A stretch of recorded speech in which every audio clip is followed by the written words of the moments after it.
I want you to be a quitter. I know that's probably sounding weird because quitting is not in your DNA, but I want you to know that at times, especially when we're in overstress, we accumulate bad habits. So I'm going to tell you what the top 5 bad habits are that you can quit to unlock your brain. So number 1, overthinking. Someone once said that suffering is hurting yourself by creating false scenarios in your head. And I think that's pretty accurate because it impacts your ability to be centered, calm, and tap into your clear reasoning. The program that's running in the background is fueled by that need for perfection. And at some point, every leader learns that the smartest person in the room is not you, it's the room. And you may be an amazing expert, but the more you let go and allow others to add their wisdom, the better outcomes you're going to have.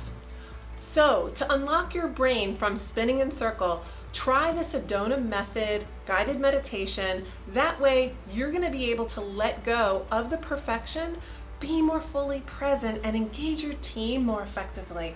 I've put the link down below so that you can get to it easily. And you're going to see that when you do, you don't wait for perfect. You embrace perfectly imperfect. It's that ability to be able to be more intuitive and decisive and to trust yourself more. Plus, it's no secret that everyone is trying to guess about the future. When you listen more though, you engage others to talk, then innovation can come from anywhere and transform your business if you're listening.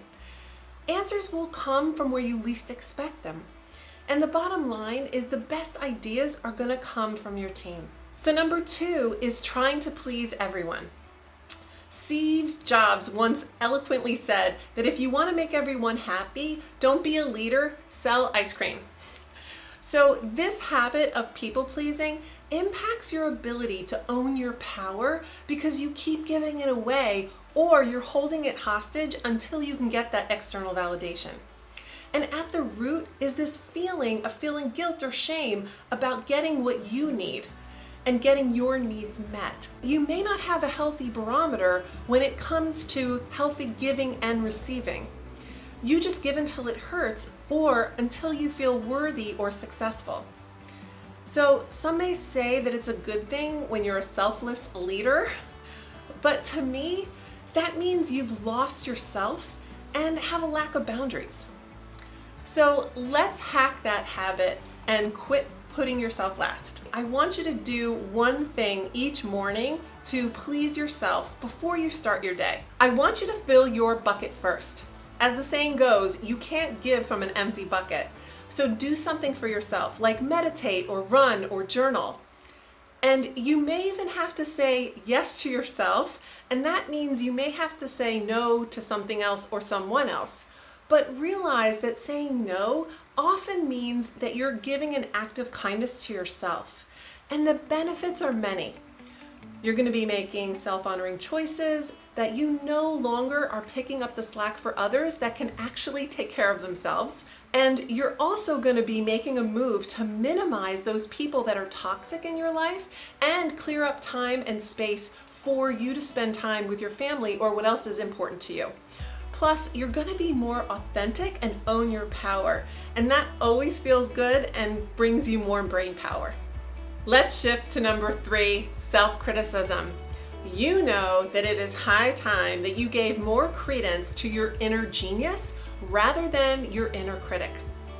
Because self-criticism really diminishes your ability to reset, knowing that you're enough. You know that there's always this static of having like the imposter syndrome that's buzzing in your mind, and it's taxing your mental energy. And if you take a deeper look, it's because you feel like you have to prove your worth instead of owning your value. You're stuck in that right or wrong, good or bad thinking, and it's a dilemma that the mind loves to spin around and around and around endlessly. And by the way, deep down, we all really want approval, and there's no shame in that. However, our mind has convinced us that we're going to find approval by berating ourselves. That's totally silly, right? I know, but we do it anyway. So to unlock your brain from this habit, number one, you can stop shoulding yourself. What I mean, you can stop telling yourself that you should do this, or you should do that, or you should do more of that. And for those of you who say, yeah, that's really easier said than done, I've got a great backup plan for you. Go to the link below to access the video that I created called the Ego Eradicator. And with this breathing technique, you can eradicate your ego from flooding your mind with negative self-talk or stop the endless spinning of overthinking. That way, you can put your ego to sleep so you can think more clearly, feel less mental fatigue, and be more open to innovate for new solutions. Okay, shifting to number 4, living in the past. When I got stuck in this bad habit, my dad used to tell me, stop looking in the rear view mirror because that's not the direction you're going in. And he was right. That's because the past is just a bunch of stories and it limits our ability to be grounded and centered in the here and now into what is. What I mean by getting stuck in those stories, and I'm sure a lot of us can relate to it, is thinking about how things were before the pandemic and constantly comparing our lives then to how we're working now. And that makes you in your head too much. So we do this because of fear. We hold on to what we know. It's our comfort zone. We unconsciously assume that the devil we know is better than the devil we don't know. So I want you to try the Calm Heart meditation. The link is posted below. That way you're going to be less attached to what you think you know and more present in your heart and in the moment to possibilities that are in front of you and more willing to take a heart-centered risk.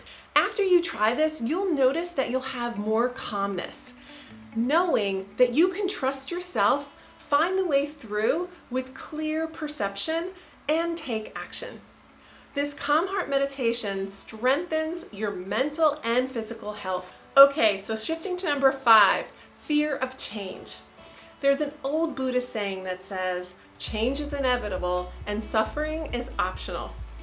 And you don't need to be a victim. Life is not happening to you, it's happening for you. And this habit of fear of change actually limits your ability to break free from the victim mentality or ask for help.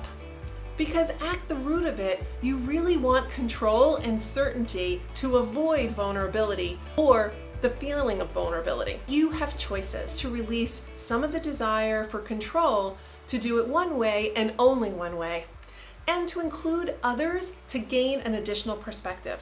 So here's some practical steps that I want you to take.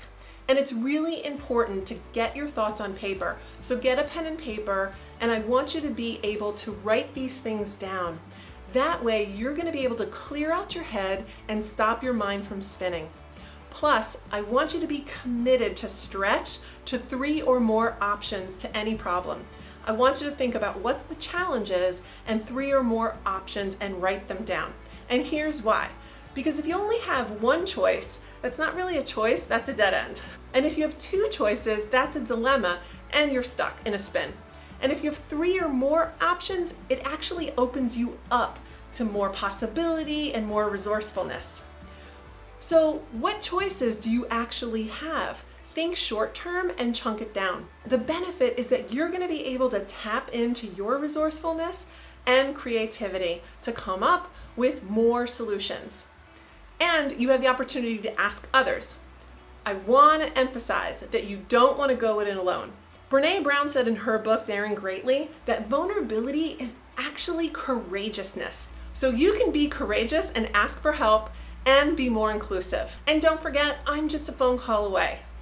All you have to do is go to my website, judiglova.com/schedule, and set up a time for us to talk. Because I am committed to helping you tackle these 5 bad habits that you can quit, and also to help you unlock your brain so that you can have even more energy to be resourceful and to come up with amazing solutions that are going to shift your business.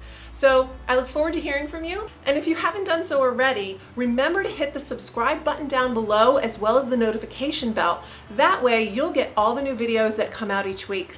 All right, have an amazing day, and I look forward to seeing you next time. Bye for now.